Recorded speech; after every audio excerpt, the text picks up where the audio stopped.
I was going to ask, but then I was just like, we gotta go. We got a lot to talk about. We've got a lot to talk about, and my goal is to keep my head like this so you can always see my eyes. The orbs are cute, though. They are. 1, 2, 3, go!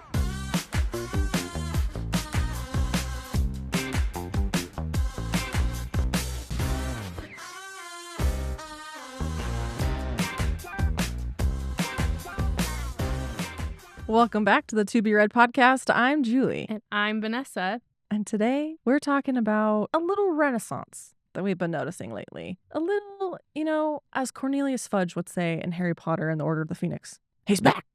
And that he is dystopian, baby. But our dear dystopian, she never should have left, frankly. I feel like dystopian went away because of the oversaturation in Hollywood. Screw you, Hollywood.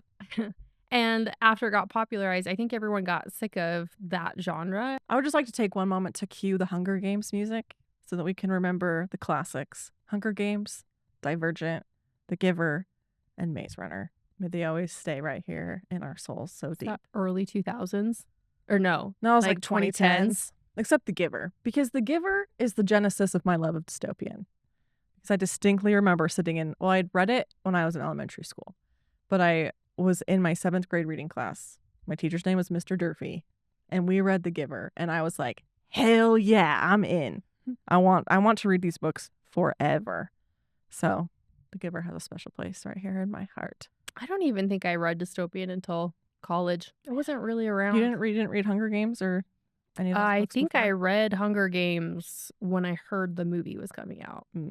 So today we're going to dive into some of our favorite recent dystopian reads in a 2-part miniseries. Cue Disturbia by Rihanna, but singing Dystopia just like that. But not really, because we'll be flagged for Yeah, violence. we'll totally But get. imagine with us. Yeah, just imagine it in your head. Bum, bum, be-dum, bum, bum, be-dum, bum. Welcome to part 1. We've got 3 books to discuss with you. There will be some spoilers. So Not some. There will be many. there will be spoilers. So gird your loins and prepare for Strap that. in. We love that word. Yes. Strap in. Here we go. Perfect use of strap. I Perfect use. Is there a perfect use? When you're saying gird your loins and then strap in, that is some High spectacular work. High quality work there. All right, our first book is one that I have never been so confused by the drop date of a book, because when she originally posted, this book was not coming out until March, but then it dropped in like October. Oh, yes. It was very confusing. Yes. That aside, our first book is To Cage a Wild Bird by Brook Fast. In the city of Davidium. Thank you. I needed that tonight. If you commit a crime, you get thrown into prison. And in prison, in Davidium, is a place where the wealthy hunt the prisoners for sport. Yeah. To save her brother Jed, Raven finds herself in Endlock, fighting for her life. Also in Endlock, the handsome and enticing Vale. This is great. She was never supposed to be in prison, and she was definitely never supposed to fall in love. But she did. And now, how will she get out? That was beautiful. You're reading all the synopses tonight. All right. So To Cage a Wild Bird by Brook Fast, we have the premise of humans being hunted for sport. What a premise. Which is wild. In fact, that is probably something that sets it apart between all of the other dystopian post-apocalyptic books that we will mention, is this one is very raw in its delivery, as far as it's at the base level of survival, because you're literally trying to live. It's a little Hunger Game where they get put into this prison, and this prison gets paid by the wealthy class to come and hunt the contestants, and they get to pick their contestants. They set them free in the wild outside, and then they hunt them. And their whole culture is very based off of hunting these people. Like, they have jewelry with their teeth, and yes. it is. The jewelry was rough. Like, these tooth necklaces, it was just like, that really added a level of grittiness that was kind of a jump scare every time it was mentioned. It gave stakes, though. Yes. It showed how serious they were about people dying. Something that happens in this book is something that I like about dystopian. It's kind of a dystopian trope. Okay. is that the motivation for our main character is saving their sibling. Yes. So Raven becomes a bounty hunter after her parents are killed in order to support her brother. And then when her brother is thrown into prison, she commits a petty theft to get thrown in as well so that she can save him. I appreciate a motivation like that. At times, though, it kind of becomes careless and like they almost get blinded by it. Well, yeah. And I get that, like it adds depth in the emotion, but there's times where I'm just like, oh, this is painful. I don't know if it's the PTSD of like Katniss and Primrose. Mm-hmm.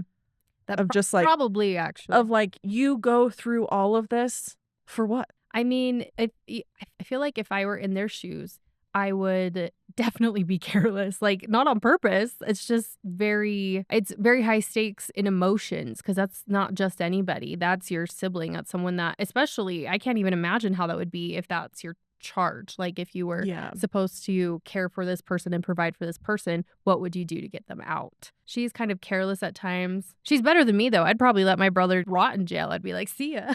I related to Jed a lot because I'm the youngest sibling in my family, and I can relate to the like, stop treating like a child. Like, Yeah. I'm a old grown is up. he? He had just turned 18. So Okay. he had just, and she's not that much older than him. Right. So there were times where I was like, come on, let him in on some information. Like, it's not going to hurt.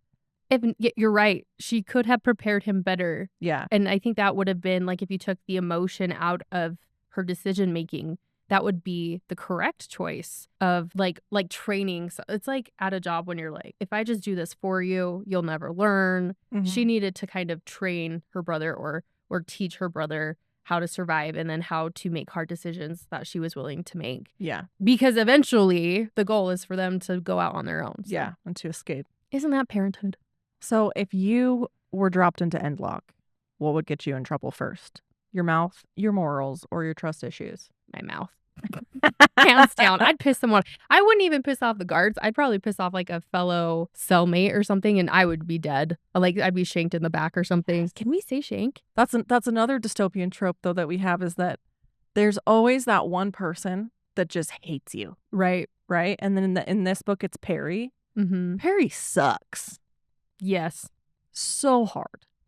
Like, she's in favor with the guards for a bit, and then she gets out of favor, and she is just punishing Raven time after time after time. I think I would probably just die on the spot. I think the panic attacks would take me out. Like, as they brand you with the number. Probably as they brand like, me, not for even, you won't sure. even get to the cell. No, we're not even making it in there. I think that they would see me and be like, and they'd be like, just kill her.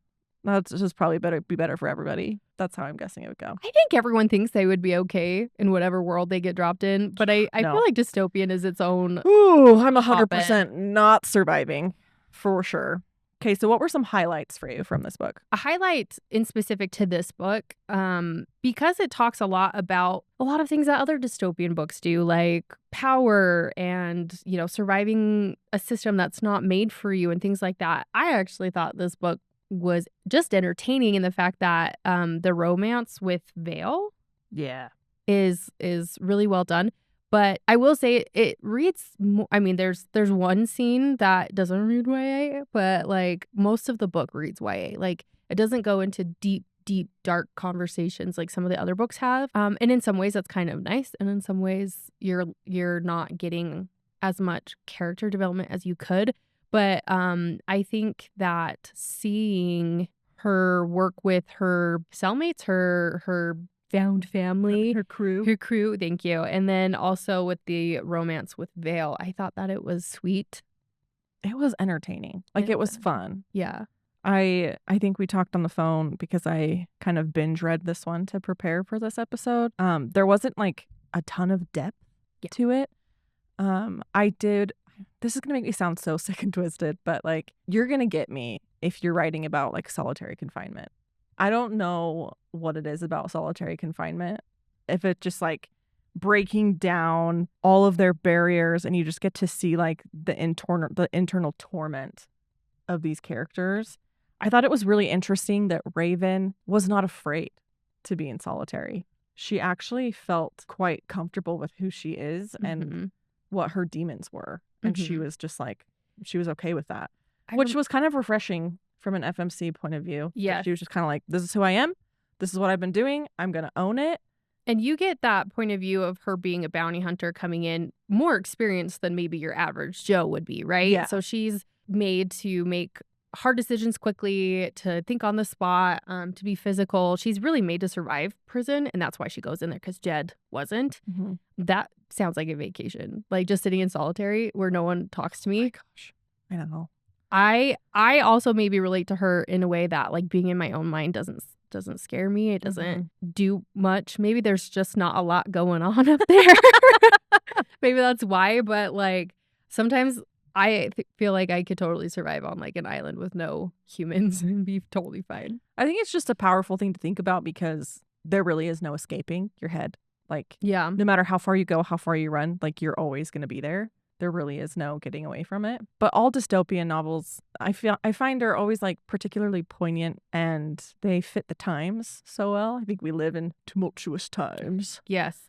But There's some I think parallels. there's always some takeaways and some parallels we can get from what we're reading. So did you have a takeaway for this one? My key takeaway would probably be is that survival is the base of living, and that hope and humanity and just being like a good person to people is what makes the world go around, right? So Yeah. like she really cared for her brother, and you see all these relationships between her and her crew, and that is what shines throughout the book for me is the relationship she made. But that is also what gives humans humanity, is our Yeah. caring and our personalities and ourselves. So I love that. yeah. What about you? I picked up, I think my key takeaway for this one was just kind of the incarceration. Like, I think our society now struggles with mass incarceration and incarceration like as a form of slavery in a sense. Mhm. There was a part in the book where they were saying like for a while they didn't have enough prisoners because people didn't want to be thrown in prison. And so in order to get more people in prison,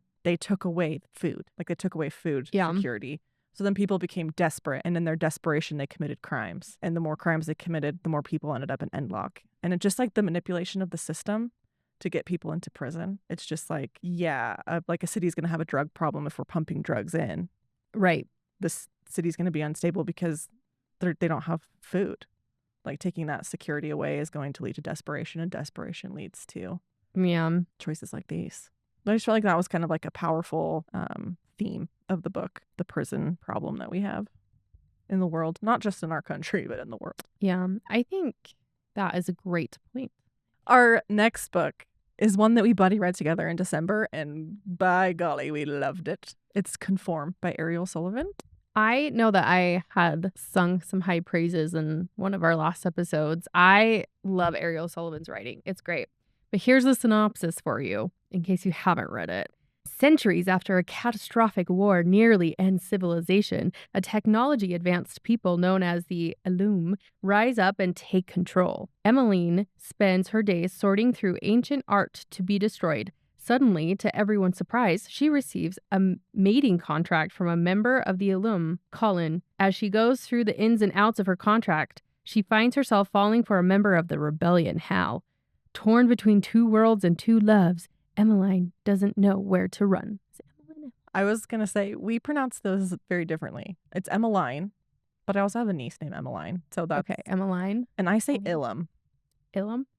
You know, but it doesn't matter. Part of me always wonders if like sometimes I'll just go to the audiobook, and I feel like that's the safest option. But then I've been burned by that rule before because Yeah. people like, unless they've done some due diligence with the author, sometimes that doesn't happen. So either way, Emmeline.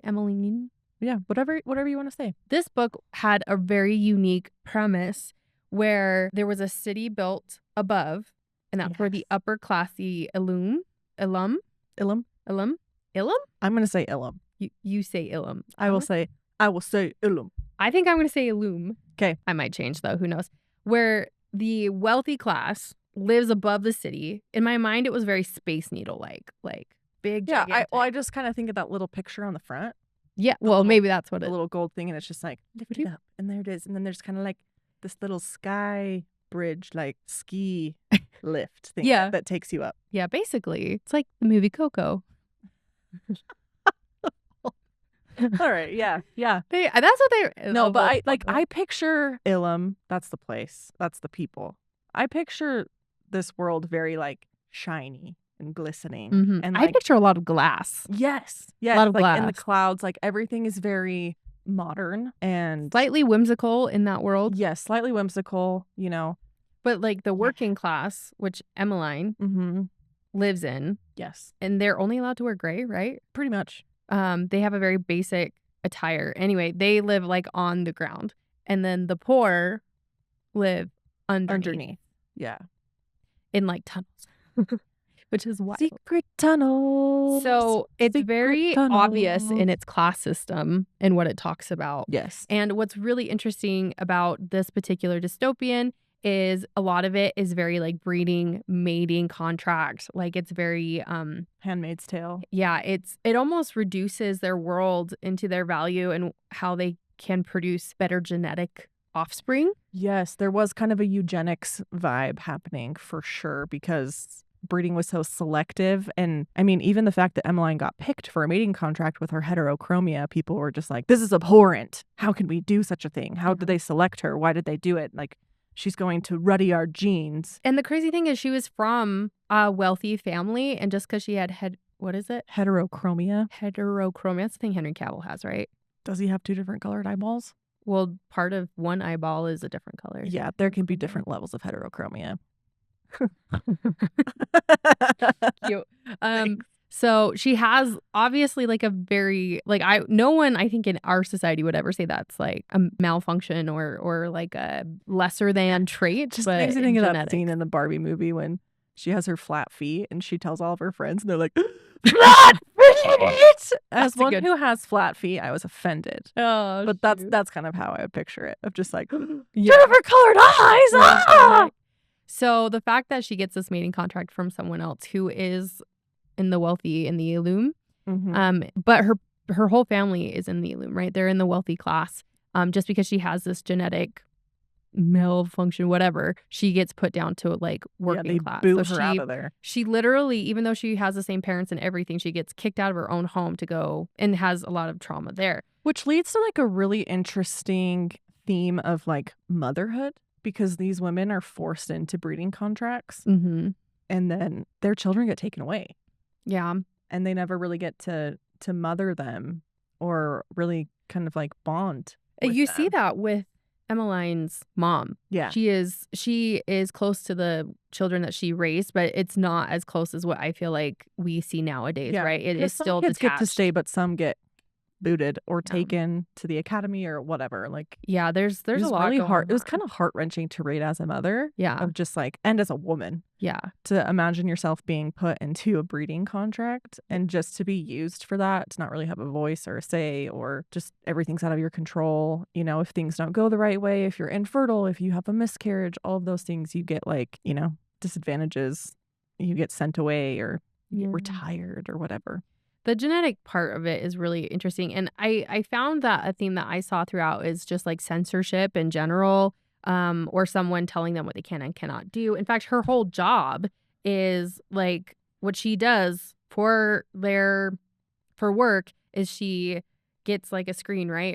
And she like a picture of art comes up and she has to decide according to a set of rules if their society can keep it or not.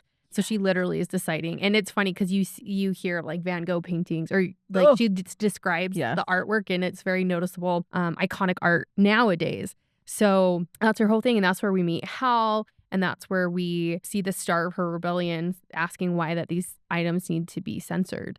And because art is restricted or censored and not readily available to the public, what do you think that did to the society? I think art is such a powerful medium to express what you're going through, or for someone to see the world through the lens of what you're going through in your context. And I think it really limits the world, and then the world becomes very like two-dimensional. You just kind of have to believe what you're told because you don't really see much else. There's not much else that enriches the life. I loved reading Emmeline's story. I loved this little aspect. Not little. I loved this aspect of the story, like, because I love art. And we just learned so much about society as we view it through someone else's lens and their representation of what they're internalizing and what they're going through. I think self-expression was something I definitely got out of the story, and the act of censoring self-expression was definitely prevalent throughout. And when you limit self-expression, you basically are taking power over someone, because self-expression is literally one of the basic human rights that we have just by existing. Yes. And you really see that with Emmeline. She does not know who she is, what her purpose is, why, any of this. She's very timid and just like shy and unsure about everything. Doesn't ask about the system. All or she knows doesn't is just question what's anything. been told to her. But then she slowly kind of starts breaking it down. And I think her exposure to art helps her do that. Yeah. I mean, it definitely gets her questioning things. You see that right from the get-go. Absolutely. You kind of can see some censorship in the real world too. It's kind of much like all dystopians. That's just kind of what happens when you try to make political political books. You're making political statements about what's happening in our daily Except lives. all books are political. Books as a form of self-expression inherently makes them political because self-expression is political. All right, another great book trope that we see in dystopian, but also all genres across the board. Thank you, Twilight, Hunger Games. We have a love triangle, which I tend to abhor and hate and loathe entirely. This one's done well. I think it's because I could never fully pick a side. And I don't know if that's my insecurity of like, I don't want to be wrong. But knowing that it's the first book, I'm just like, I can't choose right now. Tamlin has really made us have like trust problems. PTSD. Which is funny because he also had PTSD. Yeah, that poor man. But I mean, yeah, we do see that across the board. One thing about this particular book is you never wanted to root for one of them. Yes, they were both very gray. Yes, and the whole way that the book is written is ambiguously, so you don't know what is happening on purpose, right? I mean, there's subplots on subplots on subplots. Yes. But both relationships, because she kind of is with Hal, and then she obviously has this mating contract with Colin, and some things happen in between that make you really root for one versus the other, and then at the end you find out like everything you know is wrong. Yeah, and then you're still not given the information. It's just like, this is wrong, and we're gonna leave it at that, folks. We'll be right back. Like, yeah, it is that's definitely kind of what Ariel did to us. Jump into the next book, but like both relationships, I couldn't fully root for either of them. I definitely rooted more for Colin though. That's funny. I rooted more for Hal. I think, but I just like stoic men. So, but once they sealed the deal, I was like, ugh. Dang it. This isn't going to be good. I think that there is something to be said, and it's not something that is acknowledged, I feel like, enough in books, is sometimes you meet another human, and a lot of times, like, let's put this into a quote-unquote sexual nature. People give off energy. And so with Colin, he was giving off energy. Apathetic. That, like, really meshed with Emmeline's energy, right? Because, like, I felt like they didn't actually get to know each other all that well. Yeah, they both were kind of timid. Was there. They couldn't fully trust each other is really what it is, because they're from two different class systems. I don't know what I'm doing. I just have to do this. Colin is also like the head of the army or something like that, or he's a military fellow. Yeah, and so she couldn't really fully trust him, especially as she's trying to navigate Hal and stuff. And a mating contract isn't necessarily sexual in nature. It's just like, hey, we got to breed. We got to. I just think of like breeding as humans. It's just like, ugh. I mean, that's essentially what she's boiled it down to. No, that's 100% what it is, but it just makes me uncomfy because the idea of breeding humans is just gross. It is gross. Navigating that relationship is difficult to watch. And that's what made Hal such a nice choice, because he was friendly and charming and everything. But we learn, now this is going to be heavy on the spoiler, is there was like a dress incident. Oh. So painful. Where she gets dressed in blue, which is like the color of the lowers, and she has to go have dinner with her parents, and she thinks that Colin did it, when in fact we find out at the very end of the book Hal does it. And the way it's written, like, you say it out loud and you're like, there was a dress incident, but like it really was like very traumatic for her. Yes, and it was a gutting event. Like, props to Ariel Sullivan for writing like a simple dress, making a statement as devastating as she did. And especially because Hal was there at the end of that thing that made it worse. Yeah. And so I don't think there's coming back from that. So that's why I don't think Hal is endgame. I'm not going to say Colin is either. I wouldn't be surprised if there's, like someone in the next book that pops up. But I that's hard. But at the end, Hal gets captured, right? So she's trying to navigate that. And so you were Team Hal? No. You didn't? I liked Hal. Oh, okay. But I knew once they sealed the deal with the bangy that something was going to happen. And my anxiety won't let me commit. Yeah. I can't commit to anybody. I think we've been burned by that bridge too much. Oh, yeah. We've done it enough times. We're informed readers now. I cannot pick somebody until the series is complete or they have said that they are mates. That's not happening in this book. This is not a mate book. This is not a mate. Let's be real. Oh, that's funny. Yeah. So, highlights for you from this book.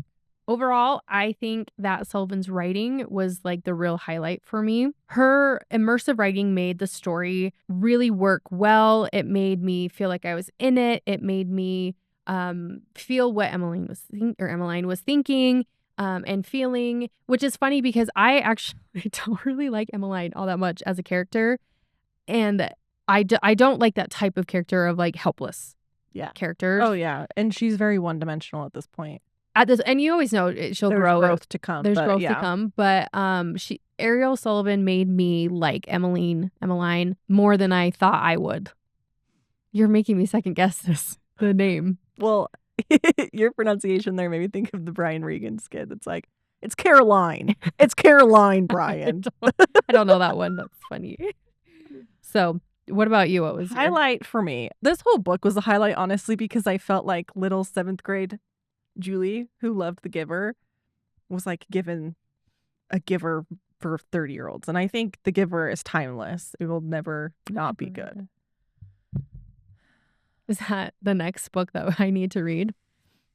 It's a timeless classic. Okay. We got to read The Giver. It's on my reread list for the year. I didn't include that list last week. The reread list. Anyways, I just feel like I was gifted a book that felt so much like the dystopian I fell in love with as a kid. It just has all of those elements. There was a quote that I loved that said, "When everyone above the surface believes everyone below is uncivilized and defective, and you all believe everyone above is immoral and self-serving, who wins? How can anyone win when you all hate one another? How are you any different from them?" Yes. I have that highlighted in my passages too. Yeah. My passages? What is it? Scripture? Maybe. In the 4th column. And I also have trust what you see, not what they say. That's a big theme throughout Dystopian, is you can't trust what people say. You have to see it. Yes. Yes. So takeaways from Conform. Survival inside a broken system is not the same as freedom. Ooh. Just no notes. Just that. Just kidding. So the book really gets how control can shape a society as a whole, because it literally is taking it down to that base level of breeding. Please say breeding more. I really need that tonight. That's what it is. I don't know. What do you want from me? It's like strap. It shows that no. Conformity isn't just about following the rules, it's accepting them. And it's kind of like becoming them. And becoming them, not questioning things and stuff like that. And so when people start policing their own desires and choices and worth, that's when we've got a problem. Ooh. So that's a good takeaway. My takeaway is all about art, like art in all of its forms: books, movies, TV, music, painting, yes, drawing, all, like everything. It's important. It enriches society. It helps us see life through others' eyes, but also it's a gift from an artist, like that's actually a very common theme throughout a couple of these books. I noticed when you were writing notes. So art and just self-expression is a form of its own. Art. You're just not prepared for how many little not doodles. Sometimes little ditties I'm singing. You have a ditty, but I don't know how to respond to it. Yeah. I don't blame you. I don't know how to respond to it either. Yeah. All right, Ariel Sullivan is bringing up a second book. This is part of the Conform series, and authors, if any of you are listening, I need you guys to name your series the title of the first book. Because readers will anyway. It's not Empyrean, it's Fourth Wing. ACOTAR is ACOTAR. Throne of Glass is Throne of Glass. House of Earth and Blood, Crescent City. No. Take that one back. Yeah, it should just be called Crescent City. You can't have two titles for things. Pick one. You can't have both. ¿Por qué no los dos? Back to whatever the series is. Beneath is a prequel, and Vanessa's going to read the synopsis for it. And this one is a new release. This we read the arc for it. It comes out March 24th. So it will be out by the time this episode airs. Yes. So if you haven't read the book, I highly suggest you pause here. But go read the book and come back because that book is amazing. It's an infinity star read for me. Like, I loved it. We'll get into that later. Give it to us, Ness. Hundreds of years before the Illume ruled supreme. I can't actually say that. The Illume. Hundreds of years before the Illume ruled supreme, humanity risked everything to rebuild after a devastating war in this explosive dystopian romance and prequel to Conform. Sasha knows time is running out in the underground city she joined 6 years ago after a nuclear fallout. She tries to disappear into mine expansion when her healing talents are enlisted by the handsome Tristan.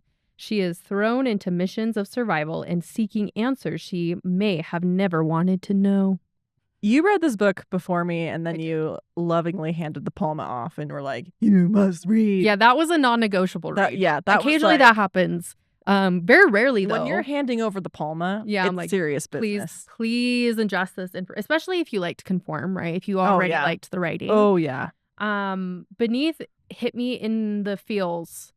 Because what it did really well. So I really loved this book. It was not an infinity star read for me, but I think the landing was like a little like, yeah. But we landed. I almost think that's almost like what authors are doing now. I hate to say it. I think authors are landing crazily thinking, well, they'll just pick up the next book.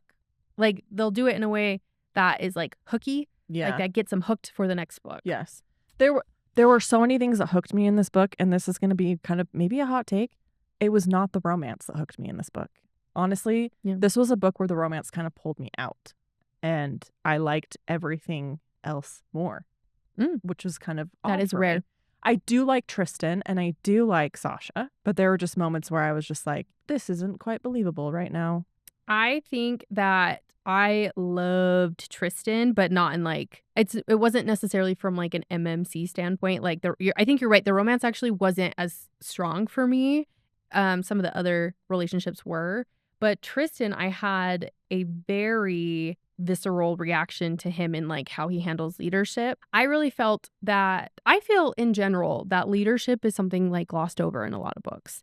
And I'm not like the leader of some army. I'm not like the leader of some cosmic whatever Darrows. I don't call for iron reigns, but you know, I have a Sorry. No, you're good. I do have a personality that tends to be in leadership roles often. I feel like nobody talks about the weight of it. So the book, I think, addressed the idea of leadership and like who actually deserves trust and things really well, because Sasha inherently doesn't trust anyone. She's kind of just okay to live this crappy life and doesn't change it. And then when Tristan tries to pull her in to help with his crew because she has like healing powers or just like she can't get sick. That's right. And that's a big problem because they're dealing with a sickness. I just think that it accurately portrayed leadership and the weight that it gives the leader, because you could see how heavy that weighed on Tristan. Sometimes when I imagined him and I was like reading stuff about him, like there was one time where it was after their drill where they like practice stuff. It's where you first like have to be in a partner. Mm-hmm. It was like after that, she's having a hard time trusting anyone to be her partner. And you like, I think she comes up to talk to him and he's just like he doesn't think anyone's watching. Then he's just like leaned over and he's like defeated. She can tell he's defeated.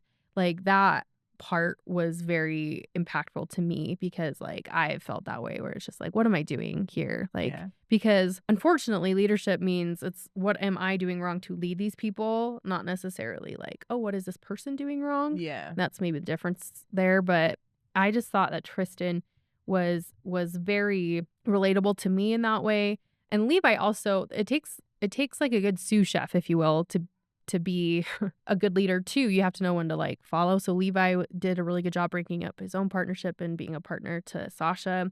But also something I thought about as I was writing the notes is Kato, who is the bad guy for 90% of this or 95% of this. like 98. 98.5. I actually think that there is a beauty in resistance, right? Like we learn that in all these other dystopian books. But when we find out about Cato's resistance, and then Tristan also rebels against the system to go out and do their own thing. When you have enough leadership to guide your crew, to guide whoever, while also breaking the rules, also is telling. So I really liked the leadership in this book. I'm sitting here salivating because it does like give me Red Rising vibes, like Darrow and Severo and breaking the rules and just doing whatever the hell they want. Oh, I love that book so much, and I love this book too. The idea of leadership is very profound and strong in this, and I do love that representation. It needs to be represented more in books. I think we need to see the toll that leadership takes on people. It makes them human. It makes them relatable. And in regards to trust, I had a hard time trusting people in this book. Do dystopians kind of naturally make us just not trust anybody? I think so, because there has to be some level of self-serving in order to survive. But there were just so many twists and turns. There were. And something that is unique to this book is the world itself is like radioactive, right? They have to go out. Fallout, yeah. So their crew goes out. There's like one of 3 crews that goes out and like they're trying to find like another underground. That's community. right, because they basically get intel that there's another one out there, so they go out and try and find this. So they're like they're also like the military. They're in the military. So that in and of itself was kind of a unique perspective, because all these other dystopians aren't necessarily military based. How did you feel about that? Like reading that? Yeah, the military aspect really adds this like grind, this rigid society that elicits absolute control and just expects that out of everybody. It's very hard line, and we see that was hard for her to adjust to as well. Yeah. I feel like there are people in this world who do really well with like rigid rules and structure, and then people who don't. And I don't think she was at the beginning. Yeah, she didn't like doing the drills, and she didn't like. I mean, granted, she was forced to be there, so it's not like she chose to be there. She was forced to be there, and she was just wanting to disappear. Yeah. I mean, after everything that she'd been through. And I think something that I really loved about this book too was that it gave, and this is going to be a weird comparison, but it gave vibes of The Women by Kristen Hanna, because that book is war-based. So it takes place in Vietnam. And one of her first jobs when she gets there as a nurse is to be there with people as they die. And to like talk them through it and comfort them and get like their last wishes that she takes to their family. So there's a very hard-hitting moment when her mentor, Kumar, spoiler alert, dies, and it is gut-wrenching. And he dies of the sickness, right? He dies of the sickness. Get down with the sickness. So that was very uppity for your favorite like, you can't call something the sickness and not expect me to be like, get down with the sickness. As she's sitting with Kumar and he passes away, she says, I held his hands as death came. I sat alone as death left, and my world went quiet. She deals so much with grief in this book because she cannot get sick. So she spends all of this time in the hospital with the healers, working with Kumar and trying to help people get better, because if their grade goes down a little bit, they don't get as much medical treatment, or they can't like serve on the reserves or whatever to go up and explore. Which for the military people, that was a big deal, because if they got hurt so often, then they were kicked out of their military. Yeah. So Sasha spent so much time in death's seat waiting for it to arrive. Well, she worked in the hospital, that by the time we meet her, we get flashbacks of her time in the hospital, but we meet her in the mines and she's done. Like, she's lost her family. She's lost her sister. She's lost so many people in the hospital that she's just done. She's like treading water, but she's not really living for sure. She like barely has her nose above the water. And honestly, there were so many different scenes that were like incredibly emotional. And I know Kumar's death was really emotional. Another one that I found very emotional was Levi, spoiler alert, almost dying. And actually, I thought he was going to die, and he's my favorite character. And I cried big, ugly tears that day. Oh, that was rough. It was, especially because she had just started to like trust him, and like, I didn't that at that point, like he give her code name or something like that. And so she really was just opening herself up, and to like have her only lifeline at that point like really cut down was jarring, and her whole experience bringing him back to base, and like, I mean, he's really the glue in that crew. Like, he literally holds everyone together, and you see that as he like heals, and as he can't be with the crew because then they have to bring in Joe Schmo. I can't even remember his name, but he's terrible. Yeah, that's the guy. That's the guy. That's the guy. That bitch. That bitch. That one that you have in every dystopian book that just has to be there to make the main character's life miserable. It's really icky, but like there for a reason. Yeah. Okay, so highlights. Levi Mercer, everybody. A Levi is the fantastic highlight. character. He is the highlight. The mental health rep was so good in this. But I actually think that another highlight other than Levi, because Levi is an amazing character and actually probably one of my favorite characters of all time.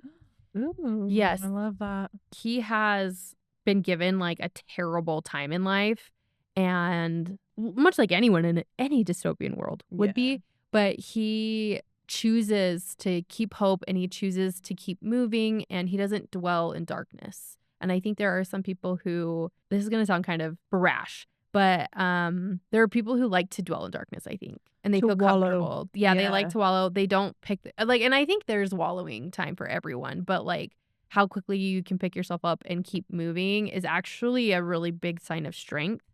But in a lot of books I've read, it's like, let's pull this one character up, and it's usually a character I want to backhand because I'm just like, what are you doing? Like, come on. And I think it's because I honestly just don't relate to that mindset. And that's why I love reading books who have characters like that, because even though I want to backhand them, half the time it does help give me empathy to that set of thinking.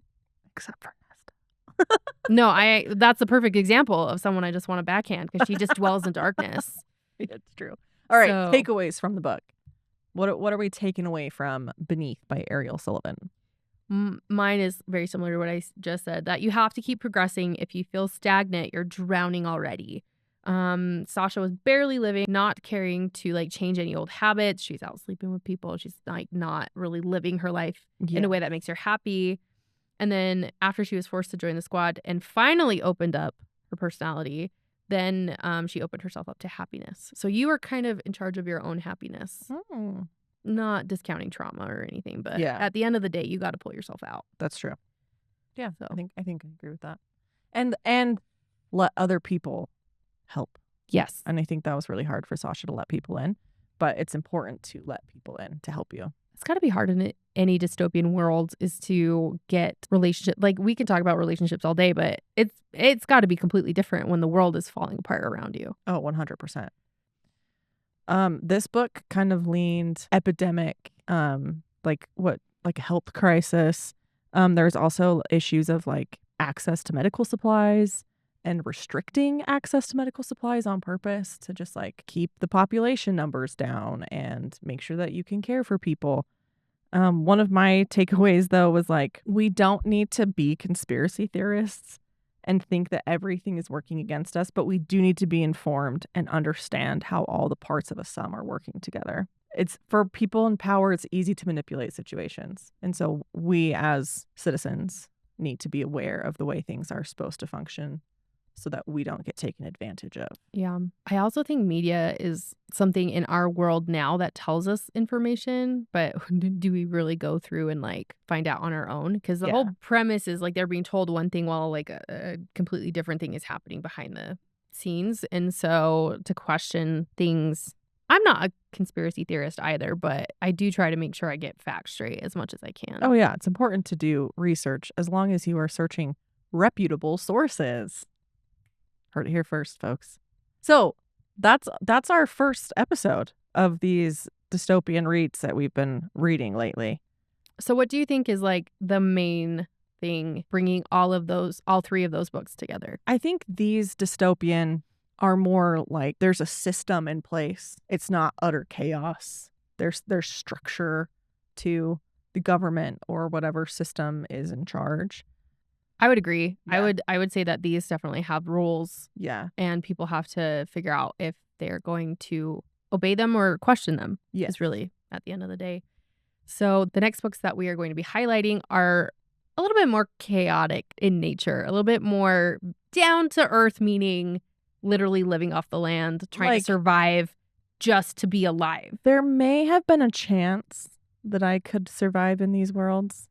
I'm not surviving in the next 3 books. So you would make it past round 1, but like in this one, we're just out. Like, we're not even to the gate. Yeah, I think the second I step in, my foot is blowing off and I'm bleeding out. Yeah. I really should have taken Girl Scouts more seriously. All right, go read, and read some more. We'll catch you next time. Bye.